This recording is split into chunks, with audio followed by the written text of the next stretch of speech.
नमस्कार, मैं ललित चौधरी। आप देख रहे हैं द लोकमंच। ईडी के डर से बौखलाए संजय राउत ने बड़ा कदम उठाया है, जिससे पता चलता है कि बहुत जल्द संजय राउत पर ईडी की कार्रवाई होने वाली है। इस वीडियो में आपको सब कुछ बताया जाएगा कि क्यों संजय राउत इतना डर रहे हैं, क्या है पूरा मामला। वीडियो को अंत तक जरूर देखना। पहली बार देख रहे हैं तो चैनल को सब्सक्राइब जरूर कर लेना। शिवसेना सांसद संजय राउत ने मंगलवार को उपराष्ट्रपति वेंकैया नायडू को पत्र लिखकर आरोप लगाया है कि महाराष्ट्र सरकार को गिराने में मदद करने से इनकार करने के बाद ईडी उन्हें और उनके परिवार को परेशान कर रहा है। उन्होंने कहा है कि ईडी और अन्य जांच एजेंसियों के अधिकारी अब अपने राजनीतिक आकाओं की कठपुतली बन गए हैं। राउत ने कहा कि अधिकारियों ने यहां तक स्वीकार किया है कि उन्हें उनके बॉस ने मुझे ठीक करने के लिए कहा है। राउत ने कई सनसनीखेज दावे किए हैं। उन्होंने कहा कि महाराष्ट्र में मध्यावधि चुनाव कराने में मदद करने से इनकार करने पर उन्हें जेल भेजने तक की धमकी दी गई। उन्होंने चिट्ठी में कहा, करीब 1 महीने पहले कुछ लोगों ने मुझसे संपर्क किया और कहा कि महाराष्ट्र में राज्य सरकार को गिराने में हमारी मदद करें। वे चाहते थे कि मैं इस तरह की कोशिश में महत्वपूर्ण भूमिका निभाऊं ताकि राज्य को मध्यावधि चुनाव की ओर धकेला जा सके। ये क्रिमिनल सिंडिकेट ईडी चला रही है। मैं दावे के साथ, एविडेंस के साथ सामने आ जाऊंगा। जल्दी मुंबई जाऊंगा। मैं गोवा में जा रहा हूं, अभी जल्दी मुंबई जाऊंगा। ईडी कार्यालय के सामने हजारों लोगों के साथ मैं प्रेस कॉन्फ्रेंस करूंगा और पूरे देश में क्या चल रहा है मैं बताऊंगा।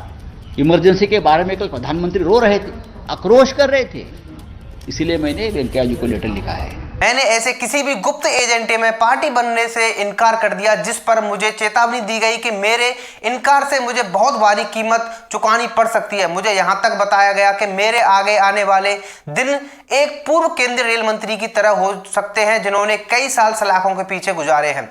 शिवसेना नेता ने कहा, मुझे यहां तक चेतावनी दी गई थी कि मेरे अलावा महाराष्ट्र कैबिनेट में 2 वरिष्ठ मंत्रियों के साथ साथ महाराष्ट्र में 2 वरिष्ठ नेताओं को भी पीएमएलए अधिनियम के तहत सलाखों के पीछे डाल दिया जाएगा, जिससे राज्य सरकार मध्यावधि चुनाव होंगे।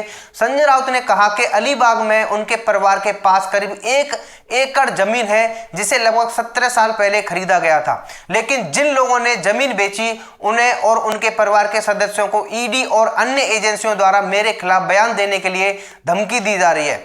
उनसे यह कहने के लिए कहा जा रहा है कि उन्हें एग्रीमेंट वैल्यू के ऊपर या उससे कुछ अधिक कैश मुझसे मिला है। राउत ने कहा, 2012-2013 में कुछ लोगों ने मुझे और मेरे परिवार को एक छोटी सी जमीन बेची थी। उन लोगों के साथ भी कुछ ऐसा ही हो रहा है। दिन पर दिन ईडी और अन्य जांच एजेंसियां अधिकारी उन लोगों को बुलाते हैं और उन्हें जेल भेजने और उनकी संपत्ति अटैच करने की धमकी देते हैं। अब तक कि वो मेरे खिलाफ बयान नहीं देते।